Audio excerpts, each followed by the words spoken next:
Hello YouTube! I am back to do a book review by Nancy du Tertre. And the book is called Psychic Intuition, Everything You Ever Wanted to Ask But Were Afraid to Know. I really enjoyed this book. I've savored it over several weeks this summer. And I've been procrastinating over the past week or so. I was going to be doing the book review last week, but some coincidences happened as I was reading this book, as I was doing my review, which are, I don't think, coincidences really. And that will become clear as we go along. If you're interested in listening, please stay tuned. So, I'm taking a bit of a different approach. Instead of sort of summarizing everything as we go along, I'm talking about the book, and then I'm going to give you some examples to sort of show you my point. That way, hopefully, by using different approaches, perhaps you'll let me know how you like to hear the delivery of the book review and help me out in trying to create a channel that has some interesting content in a way that you would like to hear it. So not just necessarily in what's comfortable in the way that I like to deliver it. So without further ado, first of all, when she started off the book, I got a glimpse into her life. She starts out by saying that she got an email from a retired police chief, which right there is way cool. But he asked her for some of her psychic intuition, some of her assistance, because she has this skill that she has developed. And he wanted to have the help because they were looking at a murder investigation, and were having some difficulty in putting clues together.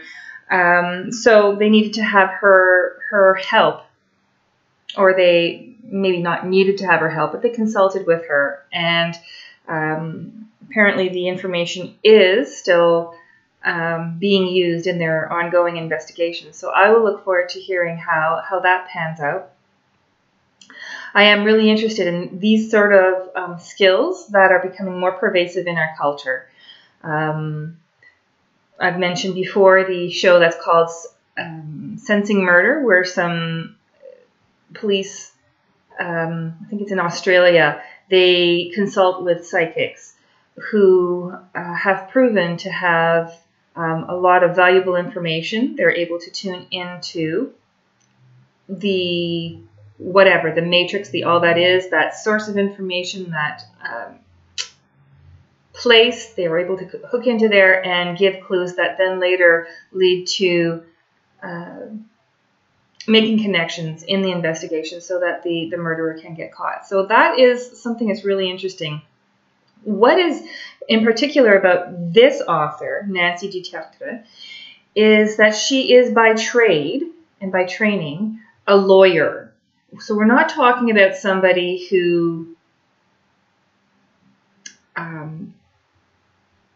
is a stranger to finding evidence and making links between one piece of information to the next, and being critical of information, and having to have a sequential, logical line of thinking. So this is a very intelligent person who's writing this well-researched book, and it is truly impressive. So she's very clear to say, too, as she's talking about her book in interviews, she says that if she grew up not thinking that she was psychic, we all have psychic skills, but she actively chose to develop her psychic skills through various, whatever it is that she did she trained for being a psychic detective. She also trained as a controlled remote viewer with under the direction of people who have previously worked with the military. She has developed a lot of her skills as using her psychic skills. And that was done even though she wasn't previously thinking that she was gifted. So she says, if she can do it, then anybody can. It's a vast field of information that is becoming more popular, and I'm really, really happy that that's happened. That people are catching on to more, and wanting to develop their skills more. One of the things that I know that I can do is read a book. So I know that I do have a lot of sensitivities, especially when it comes to being around people. I'm more sensitive to nonverbal information that comes from them. In a lot of ways, some of the things that I pick up on can be really compared to psychic skills. I do not call myself a psychic, but I know that I'm quite sensitive. So getting on with her information and the summary of her book, she asks whether the psychic sense that people have, saying, oh, I see that this is happening. They're using their psychic skills to tap into whatever and explain what it is that they see. Is it wish fulfillment? Is it intuition, or transference or countertransference? So the beginning of her book really explores the reasons that motivated her for writing this book. When you're looking at this psychological literature, there is a gap in explaining what is psychic. This is what she explains. Now, I have a degree in psychology. I also continued on with undergraduate work and studied in neuroscience. And so I am familiar with what she is saying. I was also privileged to study with Dr. Persinger, and I took all of the neuroscience courses that he had to give.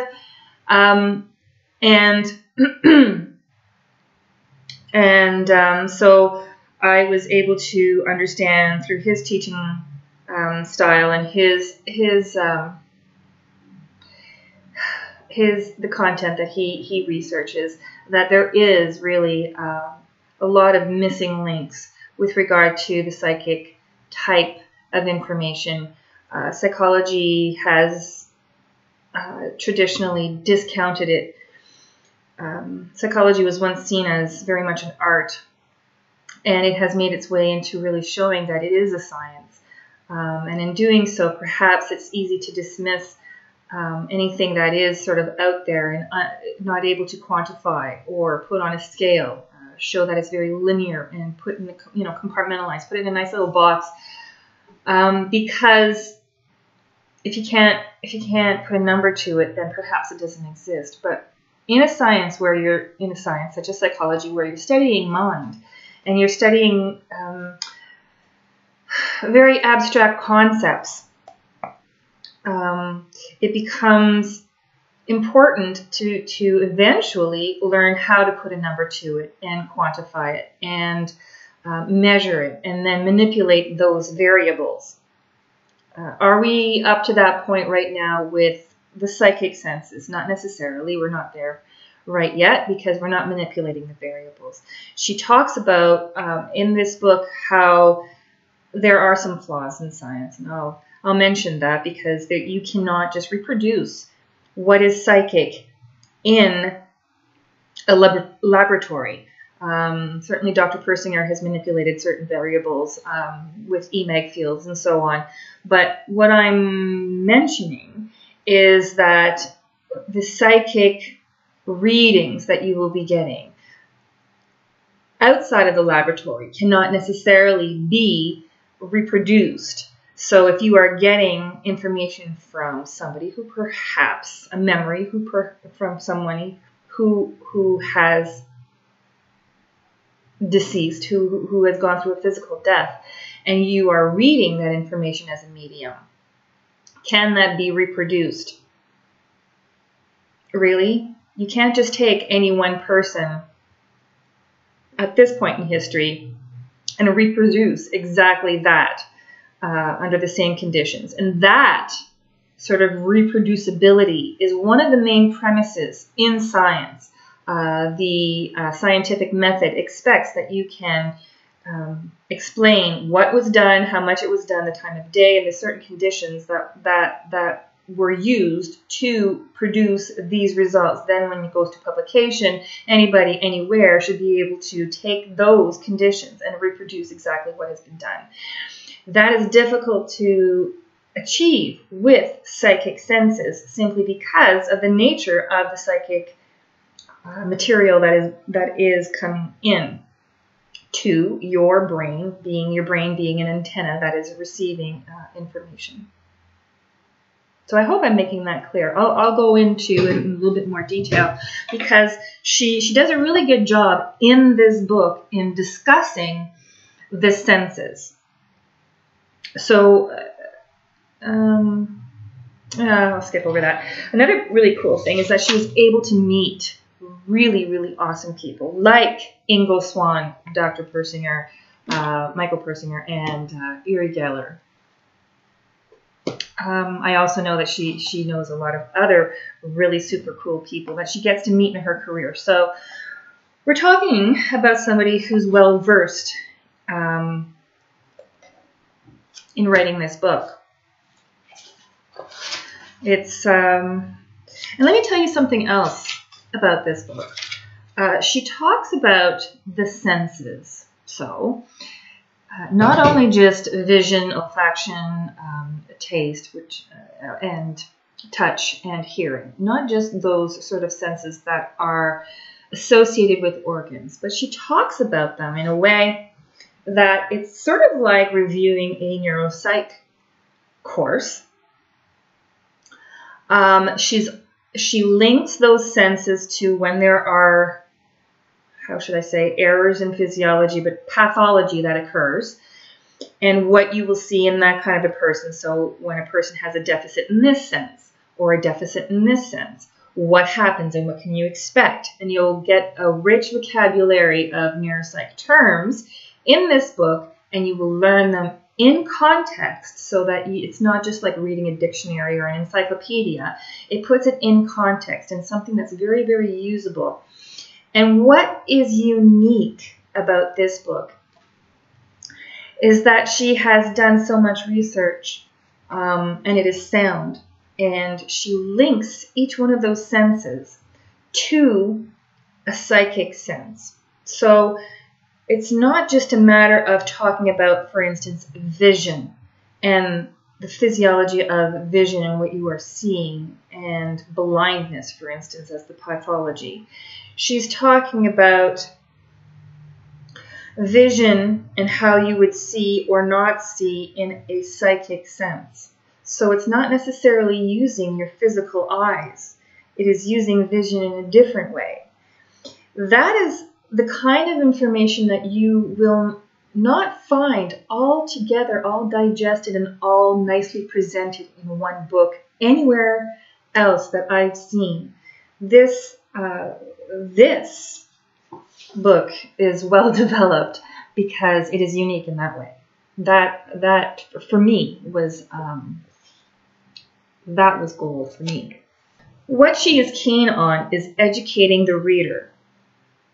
So she, like I mentioned, talks about a whole glossary of terms in neuropsychology and neuropsychopathology.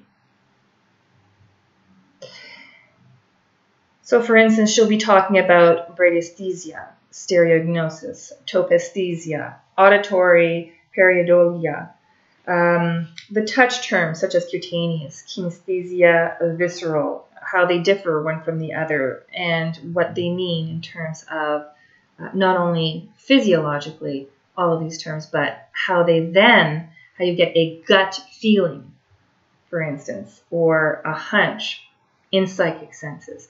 So she makes that link, that step further. Butterflies in your stomach, for instance. Okay, that's the kind of language that she'll be using, but she puts it in context so that you can then make the link between physiology and then what it might mean in psychic terms, so that you can it helps you to sort of tune into your body language, your body's language. She'll talk about 2-point threshold test. That's right. The chemoreceptors, the mechanoreceptors, thermoreceptors, phantom limb pain, referred pain, phantogeusia, which is the sort of like you think you're tasting it, but it's not because something's been put into your mouth. Torpor, the absolute pitch versus the relative pitch. Synesthesia. So if you do not know these terms, it is a really great way to learn neuropsych terms simply because she puts them in context. She'll put the little term in italics. You will know to go and do some research on it, but then you can actually learn it in context and what it means for you as you're developing your senses. And if you are a skeptic or a cynic and you're reading this sort of information, you can at least ask yourself some questions and begin to understand the links between what we think and feel, what we receive in our senses, and that which we do not see or cannot yet measure. So that's why I like that. She also talks about various things such as a shared phenomenon of olfaction, page 213. So the shared phenomenon in olfaction, she's talking about a group, herself and a group of other women who were sitting around a table, and I'm just paraphrasing so I don't have the notes directly in front of me. But I believe she was with one of the ladies who was training her in mediumship. And they were working on a case of sorts, and they all in common smelled. They had the common experience of smelling, of olfaction, rotting flesh. So it wasn't one person hallucinating. It wasn't something that would have been expected because there was nothing preconceived about the case. It was something in common that they experienced. And so it's really, really interesting to see how that situation unfolds. She also talks about placebo, preconceptions, like how your preconceptions can influence our subjective experience. She talks about the differences in people. So some people think in images and some people think in words. After reading her book, I'm not sure if I think in images or in words. I thought I knew how I thought, but apparently I'll have to think again. I don't know. Hey man, my claim is that I can read books. That's what I know. Okay, then she talks about savantism. Oh, she talks about savantism. You know, like the old term that people used to talk about, the idiot savant kind of thing. For somebody which is not a very flattering term at all. It's not very PC. It's not very respectful. But she talks about that to some length, and savantism in regular people. But basically, savantism is when you are really, really, really good at one thing to the expense of not being very good at other things, not being able to make the reasonable or sort of logical sequences in thought to... yeah, you can't really reason things out. You just know. So, for instance, a savant of some sorts would be able to, like, there's different types, right? So one type of savant would be able to, you give them a date, June 16, 1923, and they'll be able to right away, without referring to any particular material, you don't have to look it up, they just know what day of the week that would have been.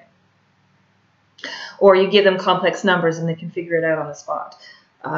There's different types of savants, but then to the expense of not being able to, you know, they're not socially able to perform well or whatever. They can't use the reasoning skills.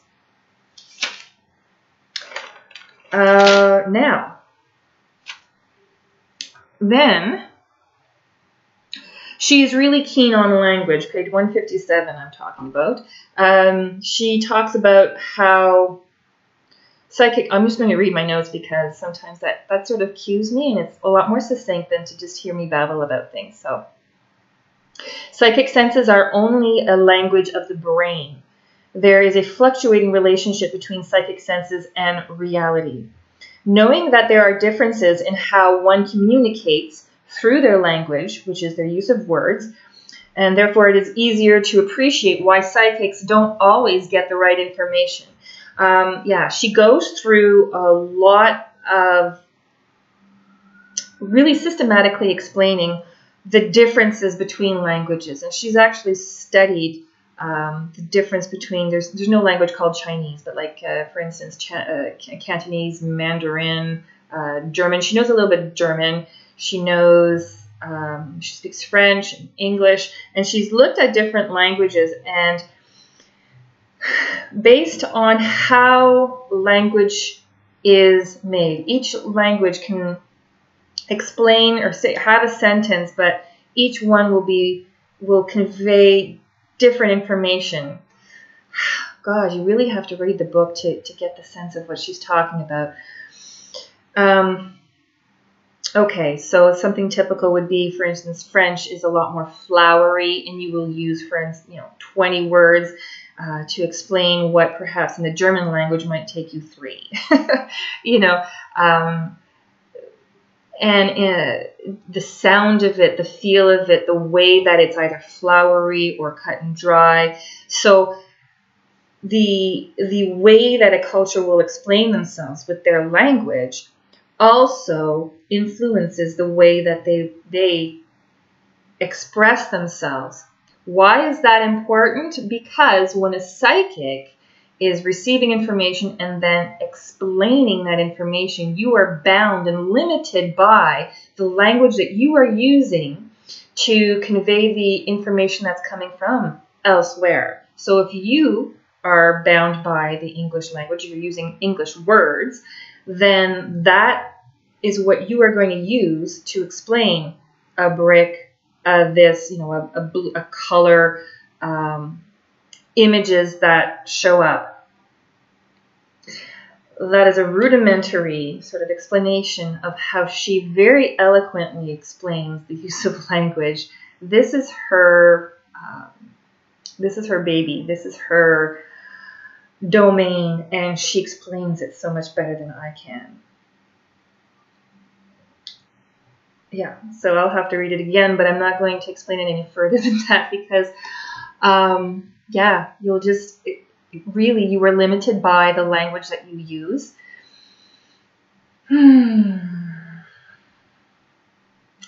And so that somehow can help you to understand why psychics sometimes don't get the information quite right, because they are limited by the language that they are using, and they are also limited by the language or the images that are coming in.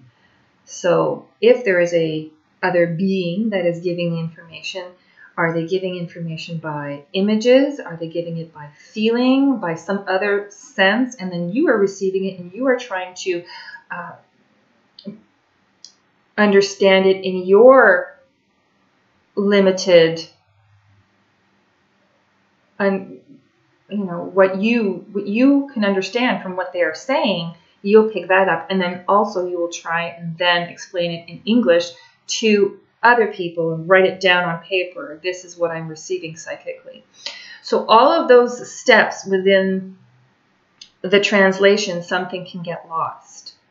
Okay, that's probably the best that I can do right now. She goes into it, and like I say, language is her baby. I mean, she also wrote a book called How to Speak to Aliens. Like, studying the use of language is really something that she's quite eloquent. This author, like I said, she is a lawyer, but she didn't just stop at being a lawyer. Like, she's a brilliant person to go through all of this, what seems to be like a second career choice, and she's operating not at a college level at acquiring all of this information. She's really quite proficient in all of this sort of science and neuroanatomy and physics and whatever is ethereal. So she really is a gem, and if she writes anything else, I want to buy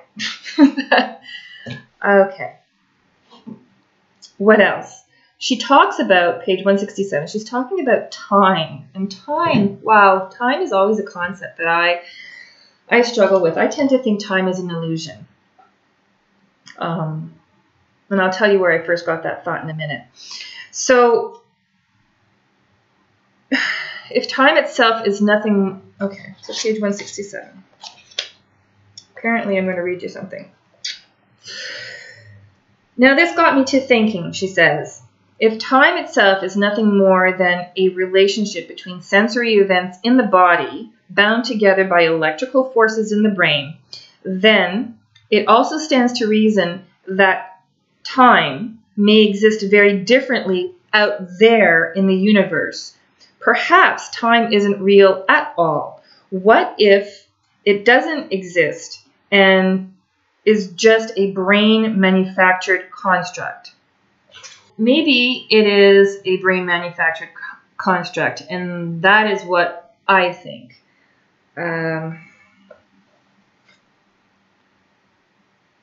Years ago, in about 1990, 92, 93, somewhere in there, I started learning more about psychic phenomenon, inquiring about it, more of an experiential sort of, when you're young and you want to...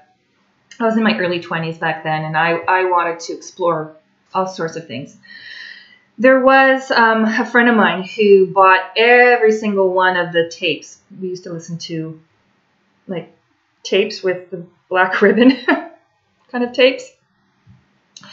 And there was Penny and Lazaris, who used to be channeled by, and I forget the name of the channel, but they were recorded on the tapes. Every one of their tapes used to be, there was a whole series of them. Penny and Lazaris were giving just oodles and oodles of information. Anyways, I would listen to those ad nauseum. And Lazaris, this channeled entity, had said that time is an illusion. Time is an illusion. You cannot explain time without referring to time. So what is an hour? It's 60 minutes. What is a minute? It's 60 seconds. You cannot refer to time without, you cannot explain time without referring to time. I think it's completely an abstract concept to explain the passage of time, to explain aging, to explain the decay of the human body in a living being, to explain whatever it is, the string of time, the experience. We needed to have some sort of mathematical construct to explain linear thinking about, one point in history and another point in history. So we came up with the concept of time.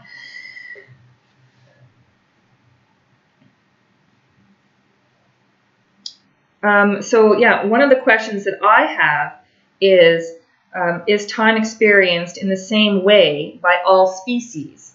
Or perhaps if there are beings outside of our solar system, how do they experience time? Do they call it time? And in reading this type of book, these are the sort of intelligent questions that you will generate. Now, I'm sure that these questions have been asked before. I'm sure that there are a lot of things out there to answer these questions. But it seems to me that even when we talk about a dog having 7 of dog years for every 1 human year, obviously just on a visceral level, we understand that things that are not human will experience time in a different way. Now, we want to compare the dog in that instance and the longevity of their life with the longevity of the human life. But even just on a fundamental level, if you want to talk about time,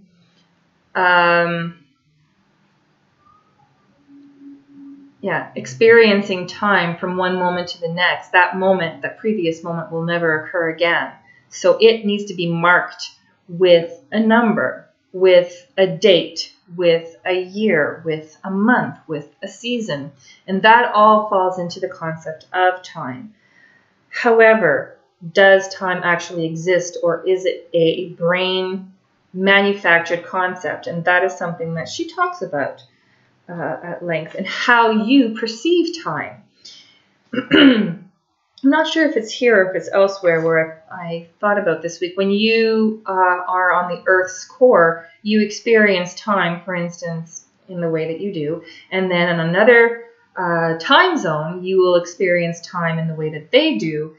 And you are both at different times at the same time, at the same moment. If you then take a spaceship and you go X number of, I don't know, what do you call big kilometers, such a distance from the Earth's core, you can then experience time as what? As the same as every single time zone? Or do you have something else that you are then experiencing? And how do you register that in your senses? So, yeah, these are the curiosities that I had. My thinker boxer was just working a mile a minute as I was reading this book. So I don't have answers, but I think if you're asking questions, that's always a good thing, right? Another thing that I like about this book is that at the end of each chapter, she calls her chapters lessons, and at the end of each chapter, she will ask you to do an exercise, and each one is an exercise that pertains to the matter in that chapter, but it also shows you a way to sort of develop the sense that you have that's associated with what she talks about in that chapter. At one point, she's talking about probability, like computations and permutations. She doesn't talk about it in a mathematical sense, but she talks about what is the likelihood of this happening as opposed to this happening. So if a psychic is saying, this is going to happen, or this is what I see, what is the likelihood of that actually happening in that way at this sequence in time with these events? It is not likely that that is going to happen quite in that way. So therefore, she makes the link to that psychic sense being relevant. So in talking about the likelihood or the probability of that, she gives you an exercise at the end of that chapter, and she says just take a normal deck of playing cards, like a 52 card deck of playing cards, and there are half of them are red and half of them are black. Put them face down and flip them over one at a time, and see if you can predict what the color will be before you actually flip it over, and see how many times you are right, and to then see if being right is commensurate with a chance chance occurrence within that sort of range, or whether you are above chance, which is you are correctly answering or predicting whether it's going to be a red card or a black card before you actually flip it over. And then if you are less than chance, because there's also some discussion on, is it in her book that sometimes I look up stuff as I'm reading books, so sometimes it gets a little muddled, but there is a possibility that you are actually being a hindrance to yourself and blocking your ability to use your psychic senses for whatever reasons, and so that you might fall well below the chance probability of getting the answers right. When it's half of the cards are black and half of the cards are right, you might have it at less than a chance value. So there are some really good examples of just exercises that you can do at the end of each chapter. They're simple and they're insightful quite often, and they're fun. I think one was, it was you get together with a friend, and when that person is sleeping, obviously not beside you kind of thing, because then, of course, brainwaves, you can always kind of coordinate your brainwaves as you're sleeping with somebody in your bed. So that's not the context she's putting that exercise. She's talking about, another person elsewhere and yourself, and you both go into a dream state, you both sleep, and then compare your dreams the next day, which is also a really interesting exercise, isn't it? Yeah, this stuff just gets to be, I love this stuff. It's so much fun. It really is. And moving on, what it is that I like about this book. Oh, apparently there's another list. So she has solid research to support her logic. She has clear examples. She is systematic, logical in her inquiry and her reasoning. So her training as a lawyer is really evident. That was one of the things that screamed out to me in this book from the very beginning. Having known a number of lawyers in my life, I can see how they take information. They have a specific training, and she's done this over years. You know, you're trained to be a lawyer well before you actually sit down to be a lawyer. And what they do is they listen to what people have to say, and in the whole mashed potato mess of personal experience, you have to listen to that and tease out what is important.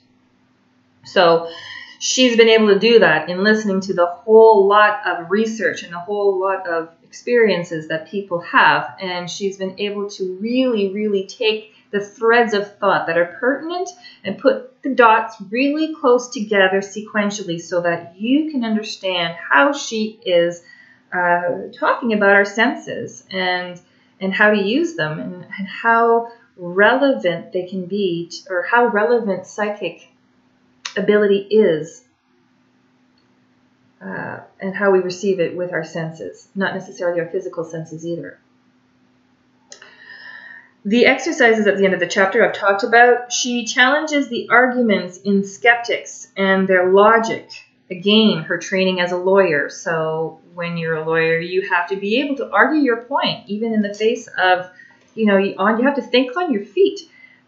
Because you never know what's going to happen in court and what's going to, what kind of evidence is going to be thrown at you. She looks at skeptics throughout her book and says, okay, you may argue this and this and that, and that's why psychic sense is just a part of your fiction. It's wishful thinking. This is why I put these arguments back to each other. And so she she sort of, how can I say, thins out the skeptical arguments quite effectively. She gives historical accounts of psychic senses. So not only is she just talking about the scientific literature, but she also looks into history and evidence that is found through history. So I've pulled out a few examples for you so that you can sink your teeth into this book out of your own interest. So she talks about President George Washington from 1732 to 1799. She talks about Joan of Arc, 1412 and 1431. We know that she was hearing voices. She goes into pertinent details of what she was hearing. She talks about Sir Winston Churchill, 1874 to 1965, which is kind of in our era. Some of us also remember Winston Churchill. He was just before I was born, however, but he avoided death. She talks about his story. He avoided death due to a premonition. He was going to, after an event, he was walking towards his car, and protocol would have had it that he would have walked into the car through this door, and something told him, his inner voice told him to walk the other way around the other side of the car. And I guess he also had a bodyguard or security of sorts who kind of had to adapt at that moment. And so he avoided death because I think somebody, what was it, a car accident? Somebody shot? No, it was a car accident, I think. Yeah, it was a car accident in that instance, and then he rolled over, and had he been in the side of the car that he normally would have been, then he would have died. Anyway, the example is actually in the book if I got that wrong. The other example is Ingo Swann, 1933 to 2013. So he avoided death due to an inner voice that told him to get up. So in that situation that she explained, he was sitting on a chair and something told him, stand up. So he stood up and got out of the way. And had he not done that, he would have been shot in the back through the chair, because the chair got shot. It got a bullet through it at that point, and it would have gone through his heart. Now, this was in a military setting. So Ingo Swann had done some time working in the military. So this was, in context, that situation made sense. What else can I say? Historically, 1892, Edgar Cayce was known to sleep on his books to acquire their content. Let me tell you, not knowing about this guy, when I was in high school, I tried sleeping on my books a lot of times. In university, which was non-ending. God, I did way too many years there. And I slept on my books mostly out of exhaustion. But I didn't acquire the contents because I was sleeping on them. I tried, boy. But absorbing the contents simply by sleeping on the books. She describes that was a known thing that he would do. He wouldn't study. He would just go and write his test the next day, and he would acquire the information through putting his head and sleeping on the books, and somehow he got the information. So you can look that up. 1892, Edgar Cayce. Also, 1856 to 1943, Nikola Tesla. The Tesla. Okay. Had photographic memory, and he could memorize complete books. He invented the AC induction motor, of course. And so she talks about these senses, that, things that extraordinary ability in using your senses. Things that aren't typical, but that we physically can do. The ability is there. It is a human ability. So these are points in history that she talks about in context in her book that become. I just really enjoy reading about these very real things. I always think about these things happening to other people, and they always seem to be other people, don't they? But when you put enough of these people back to back, and now at this point in history, we have the internet. In my lifetime, I lived at a time where there was no internet. But this is a fascinating thing, and I don't think these young people, really understand how wonderful this connected, this ability to connect information is. I remember I was 12 or 13 years old, and one of my friends on the street, we were talking, and this person, came and gave me this really great news that he had heard of. He said, one day we'll be able to shop on our computers. We had one person with a computer on our street, and we always wanted to go into her basement and play Pac-Man because it was like the coolest thing. And she kind of had to say, look, do you want to come and play with me, or do you want to play on my computer? So she was having she was making a lot of friends at that time, perhaps for the wrong reasons. But this person was coming to tell me, and I remember telling him, we're never going to be able to do groceries and get it delivered to our door, or buy stuff and deliver to our door. As if you can't even try on the shirt, you can't even try on the shoes. That makes no sense. I thought he was totally misinformed and wishful thinking. That was wishful thinking. Yeah, and here we are. I buy way too many things online, namely books. I'm in trouble. I really wish I could sleep on the books and acquire the information that way. That way I would be doing a book review every other day, and my channel would be so much more active. That would be cool. Can I have that? Can I do that? I would like to plug into that program. That's what I want. Okay. Chapter 11, she talks about the psychic senses being not psychotic. Okay. So I'm talking about language, psychic, they're different. Psychology is different from being psychotic. I've played around with those words quite a bit. So I ask if psychic senses are natural to everyone, which we hear a lot if you read about developing your psychic senses. If they are natural to everyone, then why does it take so much training to learn the use of it?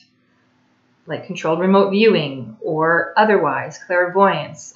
You hear, oh God, every book tells you meditate. But I'm so meditated out. I need coloring pencils or something to get me into some meditative zone, because I just,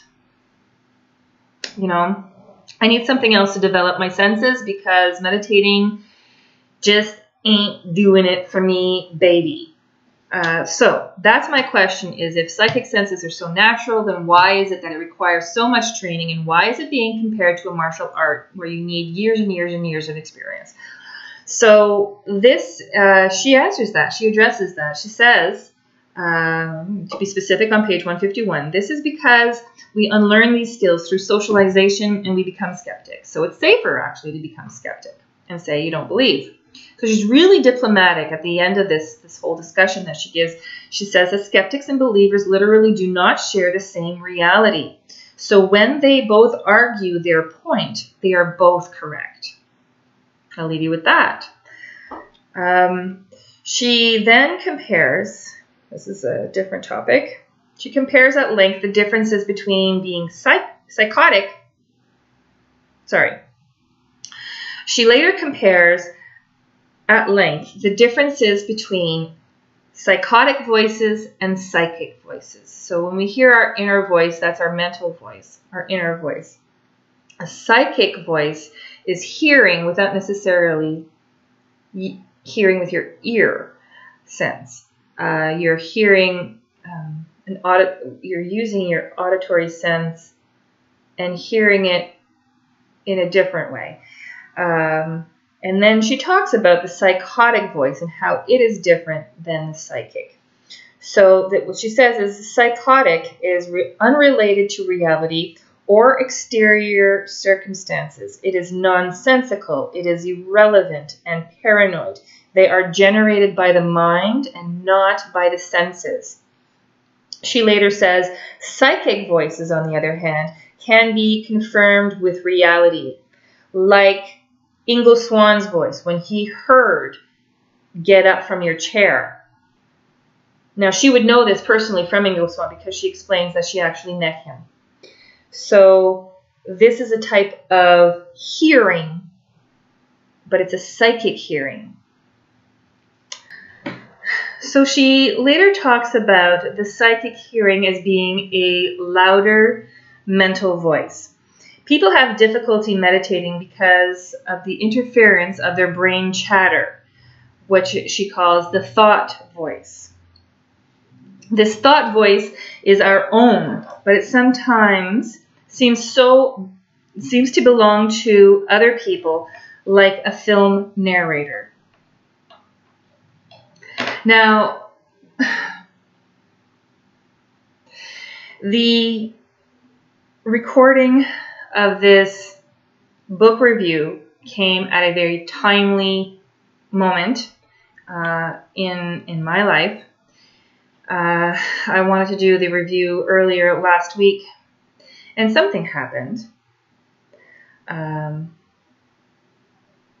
I had a teacher, as I had mentioned, quite some time ago, Dr. Michael Persinger, and he passed away a week ago now, on the 14th.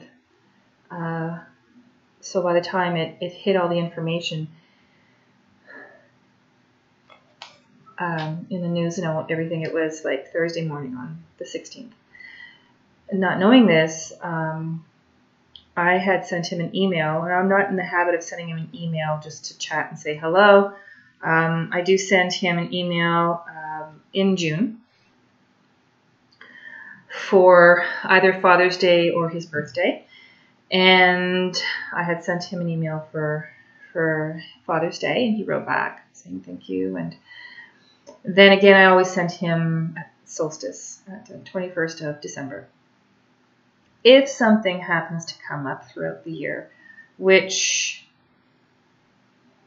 is not typical. I mean, I'm not running after reasons to sort of email, but if I have a question or something, that's kind of like I need to have some links put together for something that's, Persinger related, like the galaxy or some whatever. Then I would write him a question. He'd always answer really tactfully and succinctly, and that was the kind of communication that we had now in my more adult years, although I was a student of his years ago until 2001. And let's see, this week he died. And he's always been the inner voice inside my head. Now, of course, throughout my life, I've had other inner voices. This lighting is not quite very good. I've had other people be the inner voice in my mind. Sort of like picturing, usually a doctor sort of a figure is what I tend to picture. People who I've known, who I respect usually quite well, and it's sort of like the guiding voice of, so it's like my own mental voice, my own thought narration is always kind of being done by somebody who is what I think is more intelligent, more narrative, sort of authority figure in my mind. So Dr. Persinger was that for me for all of this time, for a lot of my life. Sort of like, I wonder what I would do, or wonder what he would say, or I sort of narrate to that voice in my head. And this week that person died. So it took a bit for me to actually do this, because when I would try and do the video before, sometimes I still needed to have those private moments to be grieving off the camera. So it was delayed. And in doing this review, Nancy du Tertre talked about the inner voice that you have in your mind, and the voice chatter that you have, and that sort of voice chatter is usually so busy, we all have it, is usually so busy that some people really have a hard time meditating because they just can't quiet the voice in their mind. And now somebody's at my door. And the dog. Okay, sorry about that. I'm just going to read this because I don't know exactly where I was at. I know that I was talking about my emotional week. So, my inner voice, the voice of my inner sort of film narrator that we all have, was Dr. Persinger, and he died this past week, the 14th of August, 2018. So I am struggling a bit to make sense of the death of the source of my own internal voice. However, I am making sense of it because of the continuation of memory storage or consciousness. You have to know his research to be able to understand this. I'll explain it in a minute. The consciousness that is stored in the Earth's geomagnetic field, which incidentally he researched and explained to the world. So he gave that to us. I think I had already given a link to the talk that he gave that's called No More Secrets, and he talks about controlled remote viewing. But basically, he's done research that shows that memory or consciousness is stored in the Earth's geomagnetic field. That's his thing. I'm not going to explain it. But essentially, from what I'm understanding, is the memory of everyone can be stored, of you, of I, of everybody who has ever lived. The memory of everyone and everything can be stored in the Earth's geomagnetic field, with plenty of room for time to come yet. So I'll give a link below again to his talk. He gave it at the I think it was the Alphonse Raymond auditorium at the Laurentian University, and the talk is called No More Secrets. So that's available on YouTube.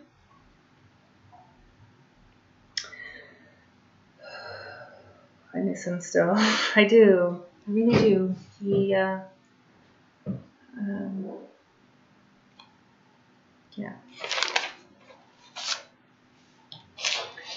So anyways, in thinking about that, perhaps that is what people are connecting with, I would think, if I were to say anything at all.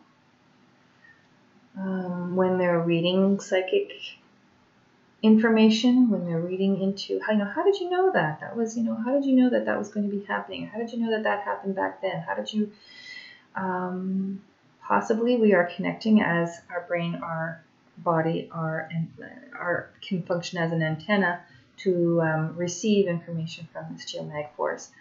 And it can fluctuate, our ability to do so can fluctuate according to the activity in the Earth's geomagnetic atmosphere. So sometimes things are going, there's more activity in the Earth's atmosphere, and so that can influence how well we can receive information or not. So there's that as well.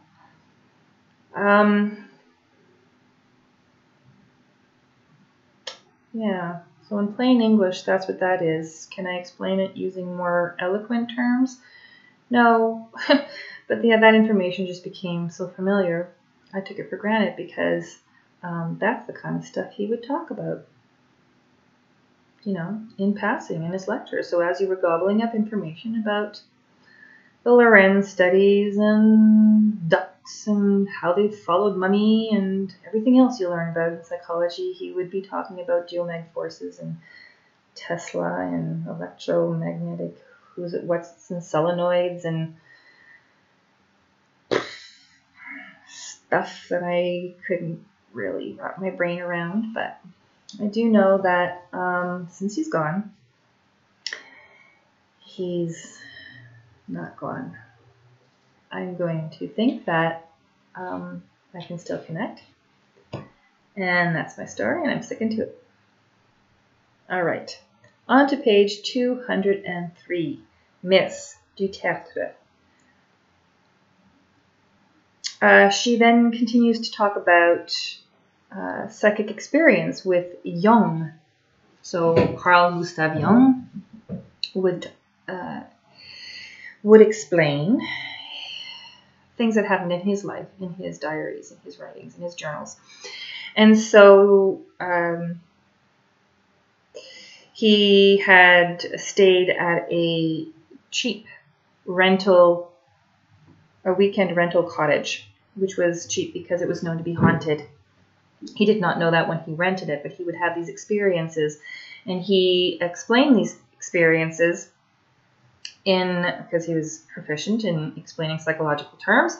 He did that, he explained them in psychological terms as well as physiological terms, so that, for history's sake, is valuable data.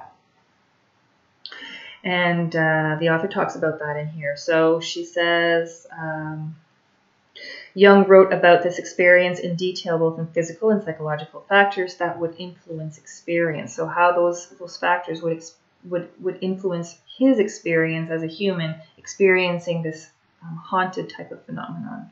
So that's an interesting read. In her book, then she also talks that Freud, who is Jung's mentor, they lived at or about the same time, with Freud being older, was Jung's mentor. And so even Freud also reviewed his options of supernatural in later years, saying, page 206, which was a valuable quote apparently, I know what it is, Freud makes the somewhat startling confession, if I had to start my life over again, I would rather be a parapsychologist than a psychoanalyst. There you go. A later point, Nancy du Tertre talks about, this is a point of interest of mine. I did study music for years. I even studied it in first year university. I studied, with the Royal Conservatory of Music in my own, youth for years. I was practicing up to 4 hours a day towards the end. And my final exam, one of the pieces that I played was Flight of the Bumblebee by Nikolai Rimsky-Korsakov. So that was hardly touch it afterwards. But the formation was what it did to my brain, learning all these things. When you learn a new language, and music is a language, math is a language, just as well as Mandarin and German and Cantonese, and these are all languages. There are certain languages that what they do is they form dendrites, collaterals in your brain, and it helps you to make associations and facilitates further learning. So that neural sort of plasticity was done. My brain was formed and shaped because of those years of musical study. So when she was talking about this, it was in particular interest to me. She talks again about this the psychic Edgar Cayce. He makes correspondences between musical notes and colors. Page 247. And what he said was that he associates each note with a color. So for those who don't know, you have the notes. You can use letter names such as C, D, E, F, G, A, B, and you go back to C. So that is a scale, and you name the notes using your letters. Or you can use Do, Re, Mi, Fa, Sol, La, Ti, and then back to Do.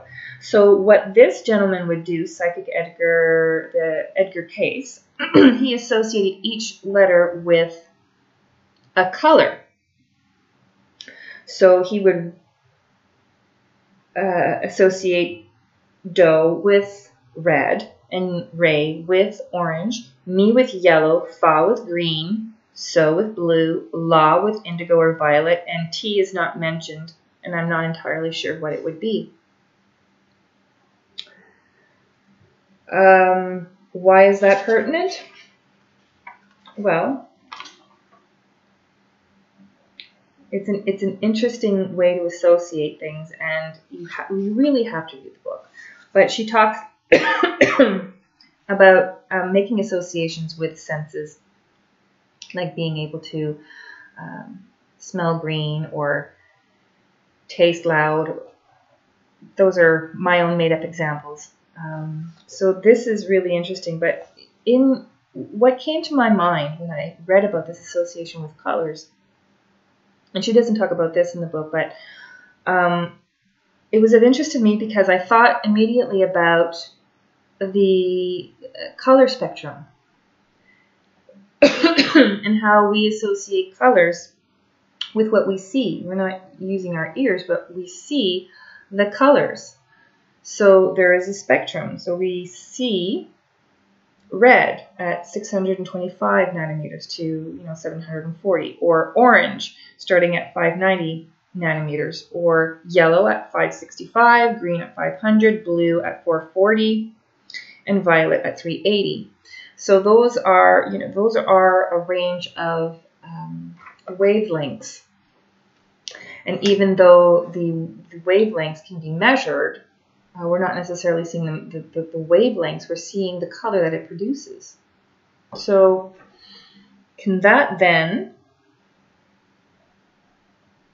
why am I making that association? Well, because back to, he's associating color with sound. Sound also has a certain frequency. And although the frequency is being measured in hertz, it just seems to be a really interesting association to be able to look at something and pull out, oh, well, Do, that I see red. That was unique about this particular psychic. I'm not exactly sure how that worked out for him, but if somebody has interesting comments about that below, perhaps you have associations. Oh, and something else she mentions, too. She talks about Dr. Persinger being the founding father of neurotheology. I hadn't heard that. I was really pretty grateful in reading this book. I know Nancy is a psychic medium, so I hope you don't mind. I don't really think that you would mind if I do make associations, because as I was processing the information in your book, he was just very much with me. And so everything that I wrote and everything that I thought of, he was just very much with me. So yeah, that's going to come out in my book review, whether I like it or not, because anyways, that's just the way it is, and that's just going to have to be okay. Chapter 18, she proposes 3 aspects of the brain. She talks about the angular gyrus, which makes sense because if it's multimodal function, it receives information receives sensory input from sensory organs and processes it into meanings and sounds. That's what it does. And the temporal lobes, which, again, it goes more into discussion in there, but the temporal lobes, because of their association with paranormal experiences, tons of research on that, and also of interest for people who want to continue looking at psychic research as it pertains to the brain and function and senses. She also says that you might want to look at imagination, not just a place for private fictional thoughts. Incidentally, in learning about control remote viewing, they look at people who have multiple languages, at least 2 languages, seem to be predisposed to being able to do CRV well, as well as musical training and creativity. So here, when she's talking about the imagination, that's also an aspect of creativity. So that makes sense, that because you need to make associations with images.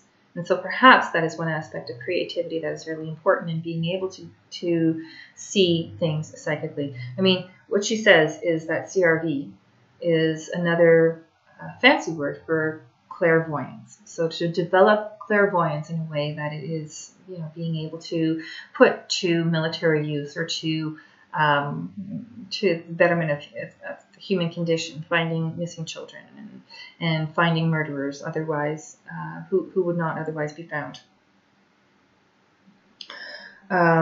These are some of the things that perhaps future research can be done by. And she's suggesting the angular gyrus, the temporal lobes, and look at the aspect of imagination. She also includes the hippocampus, which we know is the gateway to memory, the medial temporal lobes that allow us to distinguish between false and true memories, and I'll make an aside of that in a minute, and prefrontal cortex for their role in organization of information and sequential thought patterns. So your prefrontal cortex, like your frontal cortex takes up most of your, this here area, a large area of your brain, but your prefrontal cortex is in particular organization of sequential thought. So when you want to get dressed in the morning, you know that taking your pants out of the closet off the hanger, and then putting one foot and then the other foot in the holes and then pulling them up. There's a sequence of events that has to happen so you can organize your thought, and that is prefrontal. So anything that you want to organize uses that, that part of the brain is more active. Okay, that's all important for psychic function. And the aside that I wanted to make was between false and true memories. What we know about memories, this is not terribly pertinent to her book, so I'm just going to make an aside, is that in essence, when you remember something, all memories have a false part to it, because although she says that the medial temporal lobes they allow you to distinguish between false and true memories, or loosely explained as fact and fiction type of thing, we know that true memories, that is remembering something that happened in your life, is also not necessarily a true memory, because every time that you remember something, you do not remember the event itself. You remember the last time that you remembered it. So when something happens, you're recording it in your mind, and then you go away and you think about that event again. Well, just by thinking about it, the memory changes in your mind. Little proteins get added or deleted in your cortical columns. Just by remembering it, the exercise of remembering it, that changes the memory. All of a sudden, you could be seeing a different colored shirt, or a different type of vehicle, or a different person who may or may not have actually been there. And then the next time you remember it, let's say that you remember it a second time, you're not remembering the last time you remembered it. You're not remembering the event itself. You were remembering the last time you remembered it. And again, you remember it again. It plays in your mind because you're ruminating and ruminating and ruminating. Well, after remembering it a number of times, there are a whole sequence of additions and deletions that happen in your memory. And so you've reformed your actual memory several times. And so you're not remembering the event itself. You're remembering the last time that you're remembering it. Okay, so I hope that that is clear enough. Anyways, books have been written about this type of stuff, and you can look that up. Yeah, there's lots to be said about false memory syndrome, and anyways, that doesn't pertain to here. So then she talks about her theory on page 257, which is towards the end of the book. I don't think it's so much a theory as it is an analogy. And the analogy that she is making is not the analogy is her own, but what she's explaining in terms of brain function is factual. So when she says stage 1 in her analogy is the raw material organization. So she's comparing memory consolidation to, is that what she's explaining? Memory consolidation? And she's comparing it to the assembly line in a car factory. So stage 1, the raw material organization. So that's when you go collect all the nuts and bolts and all the different things, and you're assembling them, putting them in the same place. So that is analogous to the primary and sensory data, the electrical impulses, and the impulses that are sorted by primary sensory cortexes. So the primary sensory data that comes from the peripheries of your body, your senses, your organs, that sort of information is coming in through electrical and chemical impulses. Chemical impulses, for instance, if you're smelling something, that's a chemical impulse that comes into your brain, direct access right into your brain. Touching something, that is electrical impulses, and then through your touch receptors and everything, and that all goes to your brain. So that is like the first part of making a car. You're assembling all the nuts and bolts. The second stage, what she's explaining, is that it is like a small parts assembly. So now the little nuts and bolts are coming along. That's now the impulses and stuff are getting organized in your brain. So what is happening in your brain is your primary cortices begin to make associations. You're making links between, oh, this chemical bit and that electrical bit and this, they're starting to make sense of the information that's coming from your senses. She's comparing that to making a car, and all the bits get put together. So the basic colors and shapes, spatial orientation, and objects are classified in order to make more complex arrangements and thoughts. That's what's happening in your brain. Stage 3 is a large part assembly. This is your supramodal centers. You consolidate the information into more sophisticated information to form ideas. Okay, so now ideas are being formed. Your car is becoming more car-looking. It's looking more like a car. It's looking more like a thought. So to kind of compare this is kind of like the impulses go through your touch receptors first stage. They come in through your primary cortices, and then eventually, as it's becoming a thought, it's kind of like, oh, touch. Okay, whoa, okay, it is what? Pain. It is hot. Like, to be able to actually think that, it all happens like in a really, really millisecond, really quickly. You touch something, it's hot, it's pain, and you think it happens instantaneously, but there's a number of things that actually happen along that assembly line before it becomes a thought. And then once it becomes a thought, for instance, with regard to pain, things have to happen in the translation and then go all the way back down into your motor area and then go back into your finger so that you actually take your finger off the hot bit. So that's a whole series of events that happens really quite quickly. So she's really slowing it down here to just sort of explain it in plain terms. So yeah, that was stage 3, where it's becoming a sophisticated information that's forming an idea. Stage 4 is the drive away. Okay, now you have a car and it's driving away. This is where your prefrontal cortex plans and organizes the thought. For example, what I'm explaining, before sending out the speech to your motor cortices. So what I'm talking about is, for instance, in your prefrontal cortices, if you want to explain something, all of this assembly line has to happen, and then it has to, when it finally gets to your prefrontal cortex, it is then a thought.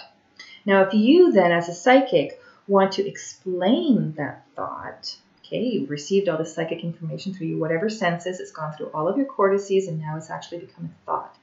Now, as a psychic, you have to explain what that thought is. It then has to come from your prefrontal cortex, has to go back into your language centers. She even talks about Wernicke's area and Broca's area, like your Brodmann's area, 44 and 45.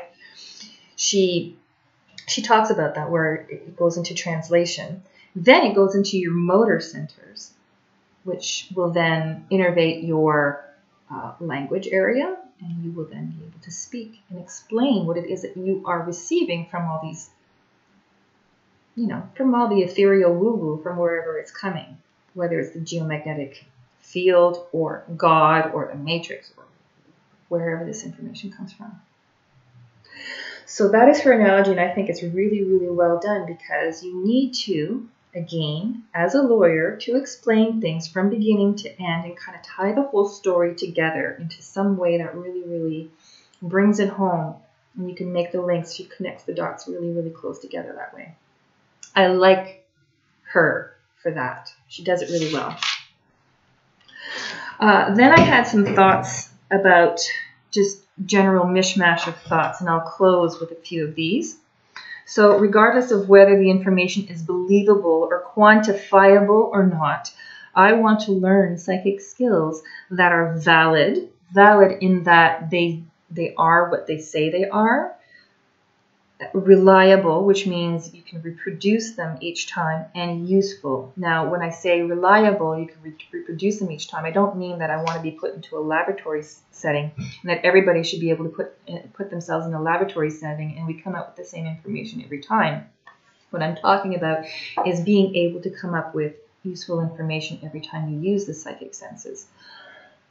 That it is reliable and verifiable, so that if I say, at this particular location, I think that this, I'm seeing this thing happening, that then the big guns, the people doing the investigation, can go to that location, find exactly what it is, and then it is valid, it is reliable, and it is useful. They can bring the responsible person for that murder to justice.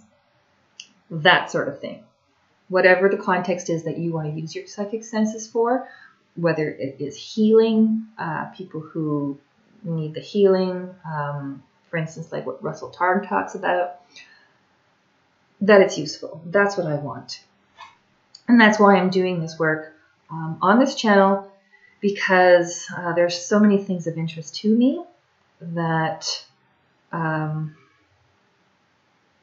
there's just not enough time to read all the books that I want to read. So I'm going to do my darndest to, get information out and perhaps help people to create, get a bit of an interest in this sort of thing. And maybe you'll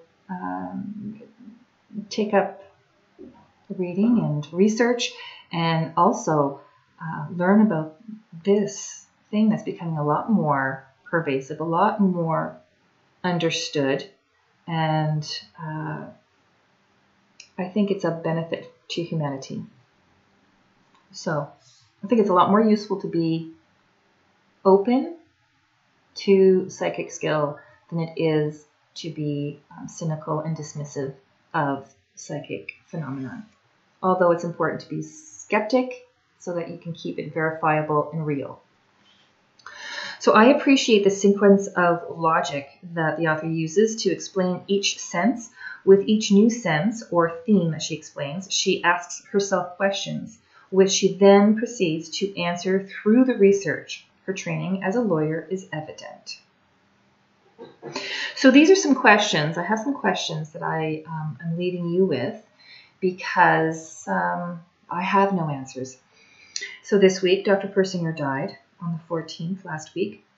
And as I recall moments with him in my grief, as a former student, either awake or in dreams, the perspective of the information is mostly from my own experience or point of view. I see him talking in my memory as it once happened, not from his point of view. So I'm not seeing things from his perspective. I'm not becoming a different person. I am listening to his voice as I always would have heard it. Does this still mean it is a visitation You know, we talk about visitations after somebody's passed on, because for me, by emailing him the day after he died and before I found out that he had died, for me, that was him connecting with me. That, for me, is me understanding that, you know, because I still kick myself because I had made my video, my book review on Lynn Buchanan's Seventh Sense 2 weekends ago, and I really, really wanted to send a copy of it to Dr. Persinger, and I thought, oh, geez, you know, like I just wrote to him in June. Should I wait until Christmas to send it to him on, you know, solstice, or should I send it to him now, or what? And had I sent it to him that Sunday, perhaps he would have had a chance to see it. Would that have made a difference? Should I tell myself, oh, he knows it's, you know, but I really wanted to send it to him, and then, you know, the moment was gone. Because by the time I sent him that email and said, you know what, guess what, I started a YouTube channel and I'm doing book reviews, and I put a link to your video, No More Secrets, down below. And I sent him that video thinking that he'd write me back and tell me to send him a link, or maybe he'd look up the link and then he'd send a comment about it, because he was always really supportive of new creative projects and stuff. And so I sent him that email just a little too late because he was gone.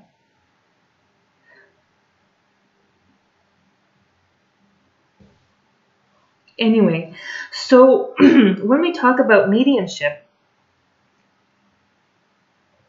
when I have these dreams about him, I'm just kind of wondering what that means. Does that mean it's a visitation? Does it mean it's a memory or a fabrication? And possibly, you know, in psychological terms, perhaps it is a fabrication, simply because, you know, it's a grieving process, and some of these things I'm remembering the moments when he was, you know, these teachable moments that he had over the years. And when I get other information, is it my imagination of my own creativity, or is it really contact with him? Oh, I've been doing so well so far. Okay, a couple more questions. Just for, I'm good. So CRV. This is something I came across as I was reading this book. It made me think of this. So CRV requires to keep conscious mind occupied. You keep your conscious mind occupied by keeping your physical body writing. You're putting things in different columns, right? So that is the subconscious has little interference. You want your subconscious to have as little interference so that it is able to connect. Your subconscious is the one who's in control and receiving information from wherever it is that it's receiving. So you want to keep all these brain functions, your conscious mind, busy. So you're sending information and writing things down into these different columns. So understanding that as the mechanism, my question is this a form of dissociation? So that might be a good question for people who have a training in psychology. Is that a form of dissociation?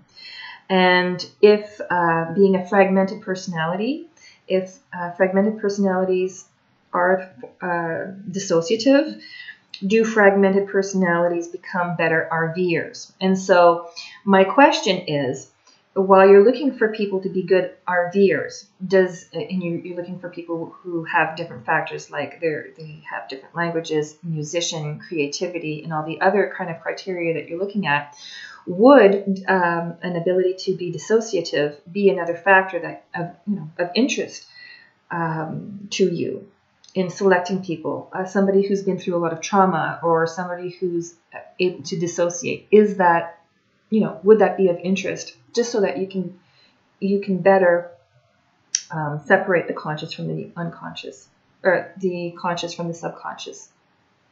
Yeah, so that's a question for you. If you're able to give some insight in that, just put it on the comments below. And I have another kind of a question as well. Does taking medication affect the ability to receive and to read or perceive psychically? So this is pertinent for myself and for many people who take medication. I've said in a previous video that I do take antidepressants. So, yeah, that, you know, and of course we can probably look at painkillers and things that actually look at slow down your nervous system. Those things, I would anticipate that they would have some sort of influence on, you know, adversely affect the ability to receive, but I'm not sure. And so if anybody has any links or any information from reliable sources, from valid sources, actually, I should say, please leave them in the contacts down below. I really enjoyed this book. I highly recommend it. It is a book like no other. And I wish, you know, the people who published the book, the publishers, didn't pay close enough attention to some of the typos that occurred in here. And I think that is a lack of respect towards the author, because she really put so much work into this. It's a real gem. I mean, there's just a few typos in here, but still, I'm the kind of person who notices those things. So this, read it, let it take you places, let it help you to generate some questions of your own. And wow, onward and upward.